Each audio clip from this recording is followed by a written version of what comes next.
Magandang araw sa inyong lahat mga kamatyas. Ngayon naman i-analyze natin ang top 3 games na napili ko dito sa katatapos lang na day 1 ng simultaneous chess exhibition natin kahapon na ginanap sa SMX Convention Center, bahagi ng pagse-celebrate ng 48th National Convention ng IIEE. Ayan, bago tayo magsimula sa ating top 3 games ay ipakita ko muna sa inyo ang mga pictures doon. Ayan, 12 engineers ang mga nakalaro natin. Ang bibigat ng tirada, tournament players talaga. Ayan, may taga Cebu po na naglaro. Ayan. At yan naman si IIEE Chess Club President, Engineer Alan Alvarez, nakalaro din natin. Malakas si Engineer, talagang atakador. Okay, sa mga gusto pong mag-avail ng Kamatyas merchandise, nandun din ang booth ng Kamatyas. Punta na po kayo para makapanood kayo, magkita-kita tayo. Mamaya ulit, 1 p.m. para sa Day 2 simultaneous game. Okay. Ang kalaro natin sa unang game na ito ay si Engineer Chester Cordonia. Nag-E4 ako, D5. Si Engineer, Scandinavian, nag-Knight C3, kinapture, Knight x E4, Bishop F5, at nauwi sa Caro-Can defense formation ang black. H4, yung nag-H5, kukulungin ng Bishop. H6, H5, Bishop H7, D4. At nag-E6, C3. Ayan, nawala sa talaan ng aklat ang C3 ko. Kasi ang natural na ginagawa dito ay Bishop D3 para tapatan kaagad ang Bishop. Pero dito nag-C3 muna ako para ang iniisip ko kasi mag-Queen B3, atakihin ko yung B7, Knight BD7, pero nag-Bishop D3 na lang ako. At nag-Bishop E7, kinapture ko, Knight takes, Castle, C6, Queen E2 at Queen C7. Ayan, para sa akin, good move ang Queen C7 para maunahan ang pagpunta ng Bishop sa F4. Tama.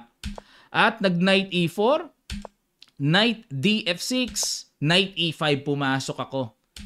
Knight takes E4, Queen takes E4, Knight F6, Queen F3 para madepensahan ko ang pawn. At nag-Bishop D6, inatake ang Knight. Bishop F4, dinipensahan. At nag-Castle Queenside. Ayon. Rook FE1, Queen E7. Ayan, dito sa Queen E7, medyo napatagal akong tumira dito kasi iniisip ko baka mayroon akong Knight takes C6 eh. Sacrifice. Pero nag-A4 ako. Kasi ang gusto ko dito, B4, B5, bubomba ako sa queenside dahil dyan nag-castle siya sa queenside eh. Ayan. Pero kung magna-Knight takes C6, medyo malabo pa eh kasi hindi ko pa makita ang linaw. Queen takes tapos magku-Queen C7. Wala akong makitang linaw dyan na continuation. Kaya yung mga sacrifices na nakikita natin mga kamatyas, kailangan tingnan mabuti. Kasi obligado ka nang i-compensate yon. Pag walang compensation, delikado. Risky yon. Kaya nag-A4 muna ako at nag-Rook HF8. Ayun. B4, bobomba na. At nag-Knight D5, Bishop G3 atras muna. So wala pa siyang F6. Kasi anytime meron akong Knight G6, may double. Nag-Queen F6, Queen to Queen. Umiwas ako, Queen D3. Queen F5, Queen to Queen. Queen C4. At nag-F6. Ayan, para paalisin ang aking Knight. Okay, mamaya po may sasabihin ako sa inyo kasi after ng game, na-realize ni Engineer na meron siyang dapat gawin at yun din ang nakita ng computer engine. Okay, sa ngayon, tuloy muna natin. F6. Dito mga kamatyas, sige po paki-guess nyo ang excellent move. Sa ilang sandali lang, tutuloy kagad natin. Start. Maraming salamat. Congrats sa mga nakakita. Knight takes C6. Ito sakto na ito. Medyo kailangan nga lang ng long range analysis para magawa yan. Takes. Queen takes, Bishop C7, nakita ko yan. At dito nag-C4 ako. Mali pa nga yung continuation ko eh. Pero itong C4, ang idea para mapaalis yung knight, mabawi ko yung isang pyesa, at ayun, may threat kasing mate sa Bishop C7 eh. Pero, ayun, nag-Knight F4.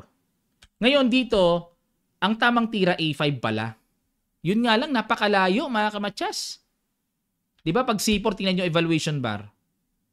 A5 lang daw, parang wala lang, no? Parang walang kasunod.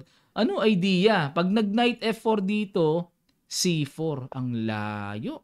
Positional sacrifice ang tawag dito. Malayo eh. A5 lang, pero ako nag-C4 ako para direct kaagad eh. Nag-knight F4, tapos nag-D5 ako. Ayan, oh, considered na bad move. Kasi hindi sang-ayon ng computer engine eh. Dapat daw A5 pa rin. Grabe namang gapang yan. Pag nag-rook takes D4, B5. Ganun pala kalalim at kaposisyonal ito. Para mag-B6, pero halos unstoppable. Ayan, oh. Yung ganyang evaluation bar, decisive advantage for white. Balik tayo. Pero nag-D5 ako eh. Ang gusto ko, pag kumapture dyan, papasok ang tore ko doon para ma-atake ko yung bishop. Nag-E5, ayun. Bad move. Kasi tumaas ang evaluation bar. Dapat daw King B8. Yun lang, mahirap nang makita yung King B8. Unang-una sa human side, parang nakakailang yung mga check-check. Eh di ba, ayaw natin na ma-check tayo ng ganun-ganun lang eh. O, pero yun pala tira, no? O, balik tayo sa E5. Kinapture ko yung knight takes and C5. Ayun, para may D6. Queen takes B4. Ayun, medyo malaki na lamang natin dito. Rook D7 and C6. Ayun, para bawiin ko na yung isang pyesa. Lalamang pa kasi quality up. Nag-Queen D6. Kinapture ko. Takes. At nag-Queen A6 check. King B8. Queen takes A7 para may pass pawn. Nag-E4. Ayan, yung mga last trap. Dapat po makita natin yan mga kamatsas. Kahit na winning na tayo, lagi nating wag i-underestimate ang pwedeng magawa ng kalaro natin. So nag-D6 ako dito para pag queen ang pinang-capture, may rook AD1, makuha ang queen, na puwersa mag-bishop, at capture, rook takes E4. Ayan. May continuation pa to mga kamatsas. Tumagal pa ito pero dito ay klarong winning na ang puti. Kasi quality up with extra pawn pa. Okay? So, congrats, Engineer Cordonia. Ayan, nahirapan talaga ako dito eh. Pero ito po yung na-realize niya. Ang galing eh. After ng game, na-realize niya yung part dito na bago ako mag-knight takes C6. Ayan o. Pag Queen C4 ko, nag-F6 kasi siya. Pero na-realize niya dapat nag-knight B6 muna daw siya. Yan ang tamang tira. Paalisin muna ang queen na nakatutok sa pawn. Ngayon, pag nag-Queen B3, saka mag-F6. Lamang pa rin ang puti pero konti lang. Magda-Knight G6, ite-threat ang tore, tapos Rook F7 sa continuation, Queen takes, Rook takes, Bishop takes, F takes G3, and Knight D5 para balikan ng pawn, Rook C1, at Rook C7. Yan ang continuation ng computer engine. Pero malayo-layo pang bakbakan ito mga kamatsas. Kasi kahit nakakuha ko ng pawn, meron din naman akong double pawn eh. So slightly better for white lang ito. Mahirap pa ito. Tama yung realization ng knight B6 muna. Mapaalis muna ang queen. Ayan, nice game. Engineer Chester Cordonia. Okay, ito pong susunod nating laro ay umabot naman ng endgame. Talagang nahirapan ako dito. Ang kalaro naman natin dito ay si Engineer Julian Paul Kerobin. Ayan, nakikita ko siya sa mga tournaments dito sa Manila. Tournament player po yan. May mga ratings po sila ha. Yun nga lang, wala po akong time i-search kung ano yung mga rating nila. Okay? Sige, nag-E4 dito si Engineer Kerobin. Nag-C5 ako. Tinira ko ang favorite kong Sicilian Hyper Accelerated Dragon. Bishop G7, Knight C3, Knight C6, Bishop E3, Knight F6, F3. Ayan, para walang Knight G4 mamaya. Nag-castle, Queen D2, at nag-D5. Ayan, kapag wala kasing Bishop C4 sa Dragon setup, nagdi-D5 talaga ang black dyan para makaluwag-luwag sa sentro. At kinapture, Knight takes D5, pinagka-capture, takes, nag-castle. Ayun, na-exchange ang mga pyesa. Pero dito po ay kitang-kita na pabor kagad sa black ang evaluation bar. Nag-Bishop E6 para i-pressure kagad ang pawn A2 pero mas maganda pala Bishop F5. Ayun. Para may pressure kagad, no? Rook FC8, mga ganon. Pressure sa queen side. O pero nag-Bishop E6 ako. Queen A5, good move. Yan din ang tira ng computer engine. Kasi ang Queen A5, bukod sa nasuportahan na niya yung pawn, eh wala pa akong mga Queen A4 na po pwedeng panggulo at ma-pressure ang B2 at A2. Ayan, Queen A5. Nag-Rook FC8, threatening mate. Nag-rook D2, dinipensahan. Ayun, tumaas ulit ang evaluation bar ko. Dapat daw ang tira ay Bishop D3. Pang depensa. Okay? Rook D2, B6, atake sa queen. Dito naman daw dapat tira ko Bishop F5. Target ang pawn C2. B6, nag-queen A3, rook C7. Ayun, na-miss ko rin ang tira na B5. Para mag-B4, mga ganun mamaya, A5, B4, B5 na pala ang mabilis. Nag-rook C7, naka-bishop A6 tuloy. Ayun. Kasi hindi ko binarhan ng B5 eh. Yung bishop A6 para mapigilan niya ang patong ko na triple battery sa C5. At nag-bishop F5. Queen B3 depensa, good move. Bishop E6, Queen A3 ulit. Bishop D5 na ang ginawa ko dito. Pumatong battery, nag-E6 at nag-bishop F4, atake sa torre, rook D7, nag-king B1. Ayun, para makaiwas sa pressure ng C-file. Pero dapat daw po ang tira ay queen B4 para may threatening bishop B5. Ayan. Ito pong mga napili kong games, talagang nakaramdam ako ng pressure na milipit ako eh. Kaya yun ang mga pinipili kong game. King B1, rook A D8, queen B4. Ayan, susundot ng bishop B5. Bishop F8 muna, pang istorbo. Nag-queen B5, hamon queen to queen. Nag-queen A8, iwas ako. At nag-queen E2. Tamang-tama ang queen E2. Eksakto sa computer engine yan. Para may bishop B5 na paparating eh. Kaya napuwersa akong mag-bishop C6. Oh, palitan nga lang. Ayan. Di ba? Slightly better siya. A3, queen C6. May trap ako, kukulungin ko yung bishop. Pero nakita, queen C4, queen to queen. Napuwersa ako. Ayan. Dito, nasa isip ko, mukhang matatabla. O, pero play on lang. Kasi mas maganda ma-explore natin yung laban para mas matuto tayo sa endgame. H3, king E7, king D2, equal, no? E5, bishop D3, F5, bishop G5 check, king E6, nag-G4, bishop C6, ayun, inatake ko yung pawn sa F3, kumapture muna sa B5, nag-bishop E2, depensa, at nag-F4 ako. Ayan, para mamaya, mag-E4 ako, ita-timing lang. At nag-C3, bishop C5, bishop D1, at nag-bishop D5. Ayan. Dito po, ang pinangahawakan ko lang ay mas active ang bishop ko kumpara sa bishop ng puti kasi nakadepensa sa F3 at mas aktibo yung bishop ko sa C5 kumpara dito sa bishop G5. At yung king ko mas active, mas malapit sa sentro kumpara sa white king. So, pero hindi naman yan ang basehan na totally winning. Slightly lang na nakikita kong advantage. At nag-king D3 dito. Check muna ako, king E4. Ayan, medyo parang nakakaisip ako na isang check lang doon, matchas. Yun nga lang, syempre, gagawa niya ng paraan. O, bishop A2, bishop B1, may pamatchas. Nag-bishop E2. Tiniret ang pawn ko sa B5. At para pag chumek ako, may pangharang din. Nag-bishop D5 check ako. May na-miss akong tira dito, mga kamatchas. Dapat pala bishop E3 na. Nakita ko ito eh. Yun nga lang, nakita ko rin na kakapturin yung pawn sa B5. Ay, hindi pala pwede. Oo nga pala. Akala ko may matchas eh. King D3, then bishop takes F3. Nakita ko ito eh. Sabi ko, sa isip ko, connected pass pawns ako, pero connected pass pawns din siya. Parang hindi ako nalilinawan dito. Pero siguro mas mabilis yung connected pass pawns ko kasi may mga check na ako na mabilis kagad eh. Ayan, pero ito ginawa ko. Bishop D5 check, king D3, chumek ako, persado king D2 check, king E1 at nag-king D5. Yan ang natanaw ko. Sabi ko kako, sa isip ko, pag king D5, grabe ka-aktibo na yung king ko kumpara sa king niya. Yun, bishop takes C4. Tama ang na-realize naman dito ni Engineer Kerobin. Nag-uusap kami nung after ng game. Parang na-realize niya na ang mali niya, na-exchange niya kagad yung bishop. Tama. Sinuggest ko naman, bishop D1 lang. Yan ang nakita ko. Para may mga B3 mamaya, ganon. Tama din naman. Yan din ang gusto ng computer engine. Equal. Ang hirap ang gapangan nito, mga kamatsas. Ang hirap.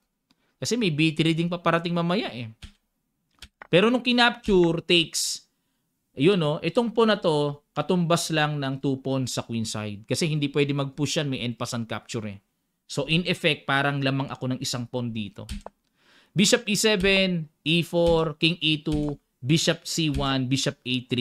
Ayan, dito naghahanap ako ng pangsugswang para maubos ang tira niya. Kasi yung bishop hindi na pwedeng gumalaw eh. Nag-H5 muna ako. Ayan, na-miss ko rin ang tirang capture na pala kagad. Takes, tapos King C6. Grabing endgame talaga. O nga no, sabay pupunta kagad doon no, para capturein yung pawn sa B2.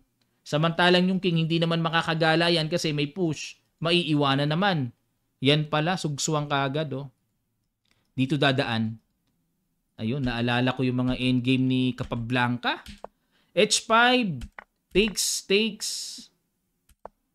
H4, ayun. Dapat daw tira dito King F2. Abang-abang lang, King F2, King E2. Ayun. Pero nag-H4, pero lamang na rin ang black, no? Takes, King E5. Ayan. Pag umatras ang king, papasok ako. Pag gumalaw ang bishop, capture. Yan nga, pwersadong gumalaw. Takes, Bishop H6, dinipensahan ko ulit. Hindi po ako pwede makipagsabayan ng ganyan, ha? Hindi naman dyan ka-capture eh. Dito eh. May mga swindle na ganyan. Kaya sabi ko nga po mga kamatyas, mag-ingat tayo ng sobra kahit winning na winning. Bishop C1, Bishop G5, King F5 muna, Bishop H6 at yan. Okay, tiyaga lang. Bishop F6, threat sa pawn, Bishop G3 and push. Bishop E1, push. Bishop dito, persado at bumigay na po yung isa pang pawn. So 2 pawns up na ako. Ang maganda dito, same colored bishop kasi. Pag opposite colored bishop, ang daming tabla nun eh. Bishop C1, Bishop G5, iwas, syempre, nag-H4 ako, Bishop B2, at nakita ko kagad dito, naalala ko yung naging laro ni Magnus. May laro si Magnus sa ganito eh. Dinala yung king sa B3, pagka ganito. Ayun, sa kaka-analyze natin ng mga games ni Magnus, sa dami-dami eh, medyo may natandaan tayong konti. Dadalin doon, ayun oh, para yung bishop mawala ng square at makapromote ng queen. King G4 ng King D5. Sacrifice na yung bishop. Wala, dire-diretso na yan eh. King H3, then King C4. At hanggang dito na lang po kasi ito na yung paparating. King B3 at masusugsuwang na talaga. Magsi-C1 queen na. Ayan, dito po may lesson ha. Kasi baka mapaisip kayo, Coach, ba't hindi mo i-C1 kagad? Queen na kagad. Tabla yan. Ayan, sa mga beginners nating tagapanood, theoretically, draw to. Pupunta lang yan dyan sa dulo. Kasi yung bishop ko, opposite ng corner na pagpopromote ng pawn. Tabla yan, pabalik-balik lang yan. Walang progress sa mangyayari dyan. Stalemate ang kauuwian yan. Okay? Kaya, mahalaga pong mapag-aralan natin ang mga theoretical endgames para mai-apply natin sa laban. Okay? O, ito naman, ang next game ko. Dito talagang losing ako. Ang kalaro natin dito ay si Engineer Art Jimenez. Nako, namilipit talaga ako. Nag-D4 ako, E6 siya, C4, D5, Knight C3, nauwi sa Queen's Gambit, Ragozin variation, Bishop B4. Nag-Queen A4 check, Knight C6, Bishop G5, kumapture siya. Ayun, itong capture po, nawala na sa talaan ng aklat. Ang alam ko dito, nag-H6 muna eh. Ayan, pero kumapture, Castle, E3, H6 at nag-Bishop H4, Bishop D7. Ayan, ang threat niya ay magna-Knight takes D4, kaya umiwas kagad ako. Nag-Bishop E8, Rook B1, threat sa B7, B6, dinipensahan, Bishop D3, develop para makapag-castle na ako, at nag-Knight A5, threat sa pawn, napuwersa akong kumapture, castle, Queen D6, ayan, umiwas siya sa pin, at nag-Knight E5, ayan, para maka-F4 ako. C5, F4, C4, Bishop F5, Knight C6. Etong Knight C6 na balik mga kamatyas, napaka-silent pero deadly move. Ang tindi ng Knight C6 na yan. Hindi para kumain dyan. Nag-Rook F3 ako. Ito ang hindi ko napansin. Knight E7, ang lakas. Ang tindi pa lang ng Knight E7 na yan kasi may threatening capture and makukuha niya ng buong buo ang E4 square. Dito medyo napatagal na ako. Hindi ko alam kung kakapturin ko ba ito. Nailang na ako dito mga kamatyas. Pero ang ginawa ko kasi Rook G3, bad move eh. Mas tama pala yung instinct ko na capturing na pala yan. Pag nag-queen takes f6, e4. Yan na pala dapat. Pero medyo ang hirap ma-realize. Ang ginawa ko, balik tayo, rook g3 para may pressure sa g7, kinapture, takes, and knight e4. Yun lang. Ang tagal ko mag-isip dito mga kamatyas, knight takes c4. Yan na lang ang ginawa ko para pag kinapture, kuha ko yung knight at sumabay siya knight takes g3. Pero mas accurate pala itong queen d7, queen to queen. Nako, yari. Pwersadong kumapture. Takes, takes. Dalawa na kabitin sa akin. Magda knight e5, knight takes g3, tapos pag nag-knight takes bishop ba? Knight e2 check muna, king f2, may knight takes c3, tapos knight e4 check. Lamang talaga black. Pero balik tayo. Nag-knight takes g3 muna siya at ito na lang ang pinaka pangpalit ko sa quality down. Quality down ako eh. At least nakapingas ang pawn, knight e7, makuha ulit ang pawn, at nag-bishop a4. Nakuha ko yung pawn. Dito mga kamatyas, hindi siya pwedeng mag-depensa dito eh, rook d8 eh. Kasi may knight g6. Matitreat ang tore, mababawi ko yung tore, no? Kaya, nag-bishop a4, knight takes d5, bishop c6, c4, takes, takes. Ayun, kinapture pala, no? Pag capture, medyo slightly better na ako dito. Dapat daw tira ay rook a c8 muna. Para pag kinapture, may mga pasok na kagad na mabilis. Ayun, o balik tayo. Nag-capture, f6, e4. Ayan, para maka e5 na ako, d6, pero pinigilan niya. Siyempre, good move yan para hindi ako maka e5. Nag-g4, na dapat pala dito f5 na. Para walang g5 mamaya, i-enpasant lang, mga ganon. Okay, pero nag-g4 ako eh, para iwasan ko yung f5. Dito kasi ako naiilang eh. Pag nag-f5, baka bumagsak yung pawn ko sa d5, kaya pinigilan ko. Rook f7, king f2, rook c7, ayun, pasok. Rook b2, depensa, g5, bishop g3, rook c3. Ayan, dito mga kamatyas, medyo ang hirap talaga ng position ko. Kasi hindi ko alam kung ano gagawin ko, di naman ako makapush. Kinapture ko na, mali, dapat daw tira f5. Yan ang tamang tira. Para may d6 na pala, no? Tapos e5, oo nga, mas maganda. Pero kinapture ko. Takes, d6, rook d3, d5, king g6, at nag-rook c2. Ayun, para makadungaw naman. b5, dito mga kamatyas, wala na. No choice na ako. Kumbaga, sige, check, aangat ako, capture. May plano ko dyan na paano ko maitutulak ang pawn na, o kaya rook e7, d7, bishop c7, mga ganon. Nag a5 siya. Di niya ginawa yung rook d2 check. Nag rook c5. Ayun na, sumabay na siya. Takes, a4. Tingnan nyo evaluation bar, equal pa rin. Rook a5, a3, king d3.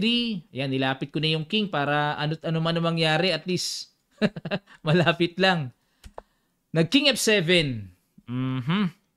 Okay pa rin, equal pa rin, no? Rook a7 check, king e8, nag-e5, takes, takes. Rook e7 check muna ako, king f8, bishop takes e5. Equal pa rin. Rook g2 mga kamatyas. Ayan. Right after ng game namin, nakita niya ang good move na dapat rook f2 lang. Pero pag nag-rook f2, dapat may nakita siya na gagawin ng puti. Mahirap nga lang ma-observe. Kasi, tingnan nyo pag rook g2, bishop g7 check, king f6, d7, threatening rook e8 check, a2. Ito na ang mabigat na tira, mga kamatyas. Ito mabigat. Bishop f6. Yan ang tira. Ito na ang threat ko. Check na ako. Tapos capture. Hindi kasi ako pwedeng chumek agad eh. Kakapturein yan, takes. Siya ang mabilis na makaka-queen. Kung rook g8 check man with tempo, iiwasan niya lang. At kung mag-queen man ng puti, wala. Nasa kamay ng black, mamatyasin ang king ko dyan. Wala na, matyas na yan. Magkatrabaho ang queen at ang rook. Okay? Kaya after A2, nag-bishop F6. Ito yung eksaktong tira na kung ang tore nilagay sa F2, wala akong bishop F6. Ito mabigat yung bishop F6 na yan. Nag-king F8 para wala akong rook E8. Nag-rook H7. Ito naman ang threat ko, rook H8.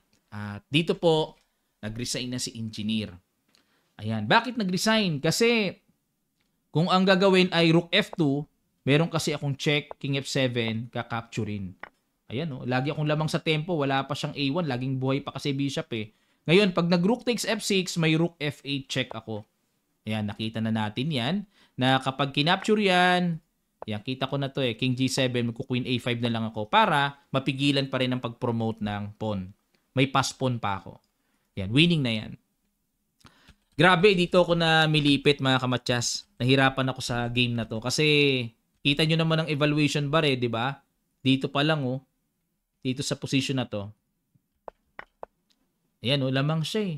Losing ako dito kung correct play ng ano talaga black. Feeling ko losing ako dito, rook AC8 ang tira. Quality down eh. Ang hirap nito. Kahit na meron pa akong massive pawns sa gitna, hindi ako nakakasigurado dito. Mahirap mga kamatyas. Kaya ayan po, congrats sa mga nakalaro nating engineers. Marami pa eh, halos lahat puro matitindi eh. Pero pumili na lang po ako ng 3 kasi yun lang yung mga nakuha kong chess notation, yung iba hindi ko nakuha. Kasi hanggat maaari mailista sana para ayun, mai-upload natin. At congrats in advance sa ating 48th Annual National Convention ng IIEE. Napakagandang convention ito. Biruin nyo na isingit pa ang chess. Bukod sa mga engineering works and arts and mga seminars doon, naisingit ang chess. Kakaibang convention, di ba? Ang ganda. Maraming salamat po. Magkita-kita tayo mamayang 1 p.m. Doon uli sa second floor, same venue, booth ng Kamatyas sa F4 station. Punta po kayo doon kasi may mga letters eh, yung mga stations eh. Sa F4 tayo, sa Birds Opening tayo. At salamat sa aking masipag na arbiter na nag-organize talaga. Assistant Organizer, International Arbiter Ricky Navalta sa kanyang napakagandang setup doon na nag-i-enjoy talaga ang mga players sa maglaro sa mini tournament as well as yung ating simultaneous exhibition game. Okay po, maraming salamat. Magkita-kita pa tayo sa mga susunod pang chess updates.